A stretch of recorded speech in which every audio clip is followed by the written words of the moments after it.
got it, smooth. Shots fired. Man down, shots fired. Man down, shots fired. Man down, shit get the poppin', bodies get the dropping. Shots fired, man down, shots fired, man down, shots fired, man down, shots fired, man down, shots fired, man down, shots fired, man down. Shit get the poppin', bodies get the dropping. We shit pop, we back it out, play it out.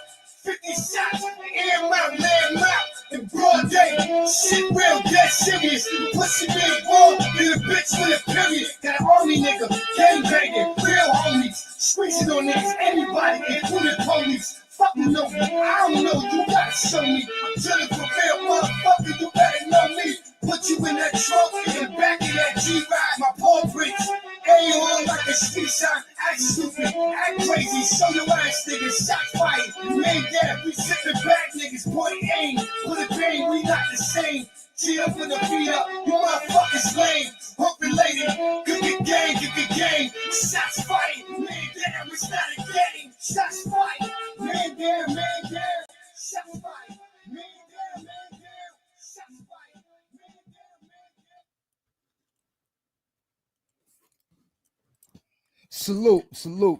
Salute, and welcome to the Real Big Fruit Podcast. I'm your host, Big Fruit, Michael Jordan of Recording, also known as the Voice of the Streets, but better known as the Glue, because I like to keep things together and keep them in a proper perspective. How y'all doing out there on this Throwback Thursday?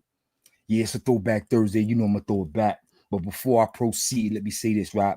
Right now, we buzzing right now at the Real Big Fruit Podcast because of the Briz interview, a.k.a. Brandon. Shout out to my big bro, Briz, a.k.a. Brandon. That interview is spinning. It's spinning hard. You know what I'm saying? We getting the truth out there as far as that Pistol Pete situation is concerned with all that capping about that riot in Kasaki Yard 1990.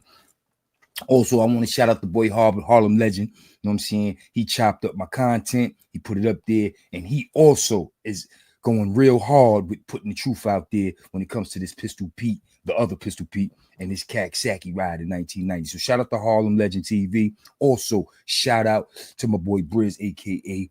Brandon. I see a lot of other people out there utilizing Harlem Legend video, but y'all got to understand Harlem Legend used my video. It's okay. Y'all ain't got to shout me out. Y'all ain't got to give me my props. Y'all know what it is. Big Fruit, keep the exclusives, but it's all good. So I'm going to shout out everybody out there that's doing the videos about Pistol Pete and all the captain, that's showing love to Brandon and getting the truth out there. Salute. I appreciate y'all. Now, when it comes to that Kasaki ride back in 1990, man, I told you, man, there was a lot of steppers and live wires in that building when that shit down, man.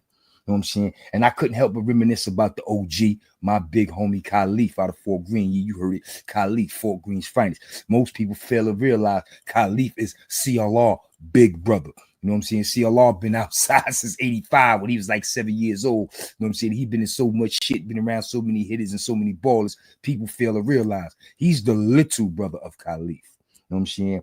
When you hear the name Khalif and Fort Greene, you got to go back to the early 80s. So when you hear names like Killer Ben and 50 Cent and Juju and, you know what I'm saying, rest in peace to all those brothers. You know what I'm saying? And Little Darby and Wemo. And when you hear all those names, and E-Rock, rest in peace. When you hear those names, understand Khalif was right in the mix with the niggas. So early 80s, Khalif was out there doing what he doing for Greene. And me, myself, personally, I always knew who CLR was. I always knew who he was. Like I told you, I ran into him in the early 80s and I got a glimpse of him. So I always knew who he was and what he looked like. I always heard of Khalif. Never seen him in the streets. But I'm going to tell you when I first seen Khalif. Rest in peace to Chucky. Rest in peace to Chucky. That's my Gemini sister out of Fort Greene. We lost Chucky a few weeks back. You know what I'm saying? Chucky was good peoples. That was the big homie. May she rest in peace. You know what I'm saying? But Chucky and her brother E-Rock, rest in peace to E-Rock. Y'all already know what it is. Chucky and E-Rock lived downstairs in the apartment under my family in Fort Greene. You know what I'm saying? Shout out to my cousin Riley and big up to my little sister Tamika. You know what I'm saying? They lived in a specific building in Fort Greene, and Chucky and her brother E-Rock, as well as my boy Fat Larry, man. Oh man, I love me some Fat Larry. Rest in peace to Fat Larry. They all lived in this under my family. So they was like family. Chucky watched me grow up. You know what I'm saying? I used to hang with Larry, and E-Rock was like a rock star. So seeing E-Rock and coming through, little light-skinned nigga with 50 Cent and all them niggas, Killer Ben and all them niggas, he was a rock star. But Sister Chucky was like a big cousin to me because she hung out with my cousins, Avery and Penny. So she was more on some Fruit, get your bad ass out of here type shit. But her boyfriend in the early 80s was none other than Khalif. So I used to get my glimpse of Khalif coming through to check Chucky. So I always knew who Khalif was. Not on the street level. I used to hear about him. Never seen him in action, but I saw who he was. You know what I'm saying? The first street action that I ever really heard of with Khalif, it was a classic, son. Early 80s, motherfuckers start running around with box cutters, spitting out razors in the street, as well as Ragged Allen. Early 80s, I'm talking 83, 84, 85, early 80s. Man, little dude from down my way, he had affiliations with LG, as LG Grand Avenue, as well as Fort Greene. I didn't know he had peoples down in Fort Greene, but he was the little homie down the way, you know what I'm saying? His name was ringing bells out on Grand Avenue, you know what I'm saying? His family was well known, and he was a little bad motherfucker. So, you know, when you're a little badass kid and you out in the streets, everybody know you. So we knew the nigga, and we fucked with him. He was the home team, you know what I'm saying? That was peoples. But something went left. He was downtown fucking with his Fort Greene crew or whatever, his Fort Greene family. He was in RB Square Mall. Yes, I said it, RB Square Mall. Y'all already know early 80s what the mall was like. And if you was a stepper in the mall, you was a stepper. You ain't had no business in the mall in the early 80s if you wasn't no stepper. But long story short, the homie got into a face fighting competition with Khalif. Not knowing who the fuck Khalif was, son. Khalif let it go, man. Khalif blew that nigga from ear to asshole all around his neck. I mean, it was nasty, son. It was a nasty cut. Now, for you to blow a motherfucker, cut a motherfucker in the early 80s, that was saying something. That said you was dangerous. You know what I'm saying? And if you did it in RB Square Mall, that said you didn't give a fuck. You know what I'm saying? And you was one to be recognized. So Khalif was recognized for that. Recognized for that, no question about it. You know what I'm saying? I never heard of him having a juvenile history like CLR in and out of Sparford, in and out of group homes, AWOL, and all that shit. Because CLR gave the NYPD and the division for youth a run for their money. You know what I'm saying? I never heard about Khalif, but I did hear about Khalif in and out of Racket Salad in the early 80s. He been in and out of Racket Salad in the mid 80s until they sat his ass down. Yeah, they sat the homie down. They sat Khalif down 88, 89. You know what I'm saying? He had to go up north and do a stretch.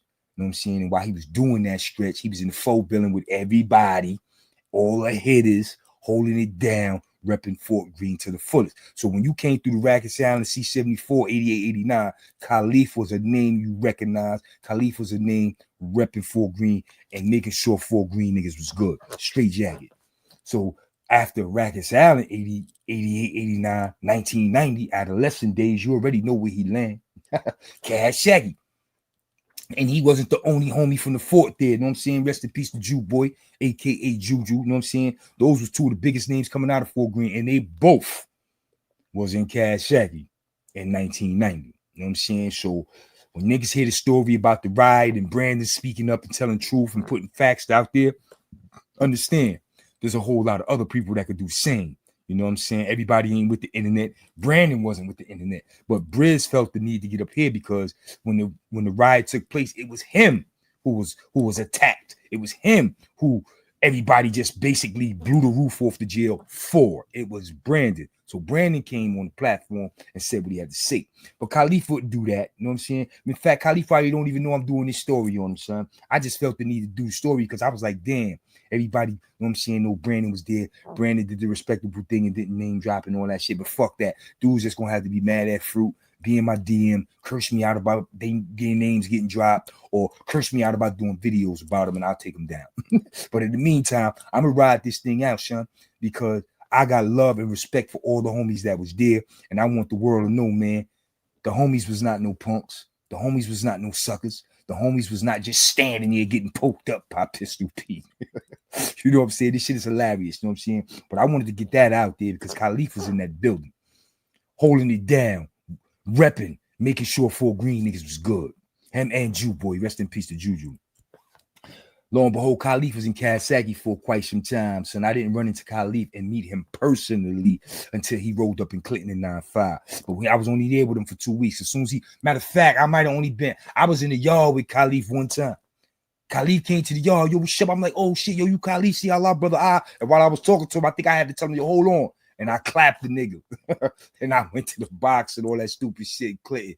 I think that's what happened when I jumped off on the hill with the boy T-Roy. Shout out, rest in peace, shout out to the boy T-Roy. I think Khalif was in the yard that day, and I ain't really get to rock and roll with him. So, because that shit happened so fast. I left him in Clinton in 9-5. I didn't run back into Khalif until 2002. Now you talking damn near 10 years later. I get to Attica. Khalif is there, him, Big Nuke, OG Nuke. They running the ART programs. They scooped me up, told me, yo, take ART. We're going to get you a job as a counselor, rock this facilitating shit for ART, get your ass home at the parole board. So it was Big Nuke, OG Nuke, and Khalif who introduced me to the ART program, where not only did I complete the program, but I eventually went on and took their positions as those went on their transfers to mediums and shit like that. I became the ART facilitator at Attica. I rocked that shit for about 5, 6, 7 years. Attica, Sing Sing, Fishkill. I did that shit in a few years, thinking it would hold some weight when I went to the parole board. It didn't. You know what I'm saying? They did your boy dirty at the parole board. They did your boy dirty at the time last committee. It's a long story. But all that shit is in the life of Fuquan Bailey, me and Sonny. You know what I'm saying? That's all about me and my wife, how they was doing me. They ain't want me come home to an ex-correction officer. But it worked out the way it was supposed to work out. Anyway, but I ain't get to rock and roll with Khalif in Clinton, but I did get to sit and build with him in Attica, and they put me onto the ART shit before he rolled out. So I personally haven't seen Khalif since 02. You know what I'm saying? I ran into CLR probably in like 2016 and some shit like that. 2016. You know what I'm saying? We got together. I got to see him for a minute, but I haven't seen Khalif. You know what I'm saying? But I want to big up Khalif because that's the homie. That's the big homie. You know what I'm saying? Out of Fort Greene. If you don't know now, you know. But I just felt the need to get out there and say something because Khalif was in Kasaki, son. And I don't want him sitting back saying, damn, niggas is acting like I was chopped cheese or some shit. Like I didn't hold weight when I was in the building. Listen, Kai, I know you was in the building. I know you was standing 10 toes there, and I know Fort Greene niggas was good because you was there. So if anybody doubting that, I'm letting it be known, nah, don't doubt Khalif. You know what I'm saying? Y'all already know. Fort Greene already know how he used to let it go back in the 80s. You know what I'm saying? Niggas know how they came through Fort Bill and up north and all that shit. Whenever they was around him, they was good. So we ain't gonna get that fucked up. You know what I'm saying? So shout out to my bro Khalif, peace to the God. You know what I'm saying?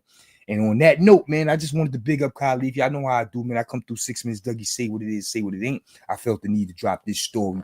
I ain't did a story on nobody in a minute, but I felt the need to drop this one because Khalif was definitely in the middle of that Kasaki yard. And right now, it's a whole lot to talk about Pistol Pete and that Kasaki shit. You know what I'm saying? So I'm quite sure somebody gonna see this video on Khalif and be like, yo, I was there too.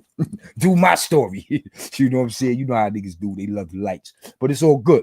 Listen, man, you know how I do. I come through 6 minutes, Dougie, say what it is, say what it ain't. And right now, it's all about the pony Khalif out of Fort Greene, one of Fort Greene's finest. Yes, the big brother, Lil CLR. So until next time, y'all know what it is. It's your boy Big Fruit, and I am out of here. Salute.